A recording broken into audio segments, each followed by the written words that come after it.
वीर उदल के मारे जाने के बाद जब आल्हा ने पृथ्वीराज चौहान पर हमला किया तो खुद गोरखनाथ जी को प्रकट होना पड़ा। जब पृथ्वीराज चौहान और अन्य सेनाओं में युद्ध हो रहा था तो उस समय पृथ्वीराज चौहान के हाथों उदल मारा जाता है। गुस्से में आकर के आल्हा के द्वारा एक बर्छा पृथ्वीराज चौहान के हाथी पर मारा जाता है और हाथी गिर जाता है, धराशायी होता है और पृथ्वीराज चौहान को आल्हा के द्वारा बंधक बना दिया जाता है। पृथ्वीराज चौहान के जो 9 रत्नों में से एक थे पृथ्वीराज रासो, तो पृथ्वीराज रासो ने उस समय गोरखनाथ जी का आह्वान किया और गोरखनाथ जी के आह्वान के साथ ही वहां पर गोरखनाथ जी प्रकट होते हैं और आल्हा को इस बात के लिए आगाह करते हैं कि देखिए पृथ्वीराज चौहान अंतिम हिंदू सम्राट है, अगर तुम्हारे हाथों ये मारा जाता है तो उसके अपयश के भागीदार तुम बनोगे, इसलिए तुम इन्हें मुक्त करो। तो उन्होंने इस बात का उल्हाना दिया कि उन्होंने मेरे भाई की हत्या की, तो उन्होंने कहा इससे चिंतित होने की आवश्यकता नहीं, मैं तुम्हें अमर होने का वरदान देता हूं। और आज भी आल्हा को वहां पर अमर माना जाता है। गुरु गोरखनाथ बौद्ध धर्म की सनातन विरोधी मान्यताओं के विरुद्ध थे। बाद में गोरक्षपीठ के ज्यादातर महंतों ने हिंदू धर्म के उत्थान के लिए संघर्ष किया। योगी आदित्यनाथ नाथ संप्रदाय के योगियों का जीवन सदैव विरक्त रहा, लेकिन राजवंशों पर उनकी विशेष कृपा रही। राजस्थान राजपूतों के सिरमौर महाराणा प्रताप के सिसोदिया राजवंश से लेकर नेपाल के शाह राजवंश को गुरु गोरखनाथ के आशीर्वाद का फल माना जाता है।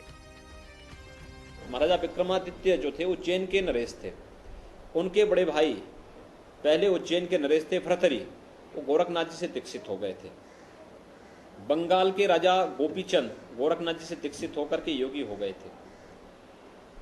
आप देखें कि 7वीं 8वीं शताब्दी में महाराणा प्रताप की वंश परंपरा जहां से प्रारंभ होती है बप्पर रावल से, उस बप्पर रावल को मेवाड़ का शासक बनाने और वरदानी खड़क प्रदान करने का श्रेय गोरखनाथ जी को दिया जाता है। और आज भी मेवाड़ का जो शासक होता था रहा है, वो अपने आप को राजा नहीं कहता था, एक लिंगी महादेव का दीवान के रूप में वो अपने को मानता था। नेपाल के धार्मिक लोग मानते हैं कि भगवान गोरखनाथ ने गोरखा राजा पृथ्वी नारायण शाह को आशीर्वाद दिया था, जिसके बाद वो पूरे नेपाल को एक करने में कामयाब हुए। नेपाल भी गोरखनाथ की कृपा से ही एक हिंदू राष्ट्र बना। नेपाल की शाह राजवंश की जो परंपरा है, ऐसा करम ना कीजे आब घटे तन छीजे, ऐसा करम मां कीजे आब घटे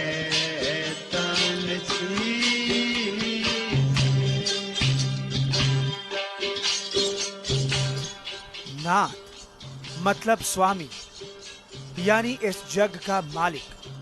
हिंदू धर्म के अनेक पंथों के बीच ये योगियों का पथ है, जिसे कहते हैं नाथ पंथ, जिसके सबसे बड़े गुरु हुए गुरु गोरखनाथ। नाथ पंथियों के लिए श्रद्धा का सबसे बड़ा केंद्र है गोरक्षपीठ, जो उत्तर प्रदेश के गोरखपुर जिले में मौजूद है। यहाँ पर दर्शन करने वाले भक्तों की तादाद लाखों में है। हिंदुस्तान का ये एक ऐसा धार्मिक स्थल है जहाँ के महंत को न सिर्फ आध्यात्मिक बल्कि राजनीतिक रुतबा भी हासिल है। आखिर गोरखधाम और नाथ संप्रदाय से जुड़ी वो कौन सी मान्यताएं हैं जिसकी वजह से गोरखधाम आस्था और राजनीति का शक्तिपीठ बना हुआ है। मां ज्वाला देवी शक्तिपीठ में काफी धूमधाम से मनाया जाता है। नाथ संप्रदाय के मुताबिक भगवान राम के त्रेता युग में भी गोरखनाथ थे। या दशमी के अवसर पर कहते हैं भगवान राम जब अयोध्या से आए थे तो भगवान गोरक्षनाथ जी ने उनका तिलक किया था।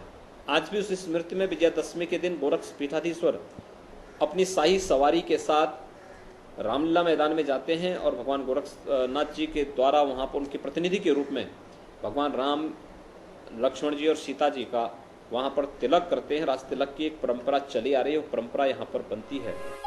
तुलसीदास और कबीरदास की रचनाओं पर भी गुरु गोरखनाथ की छाप दिखाई देती है।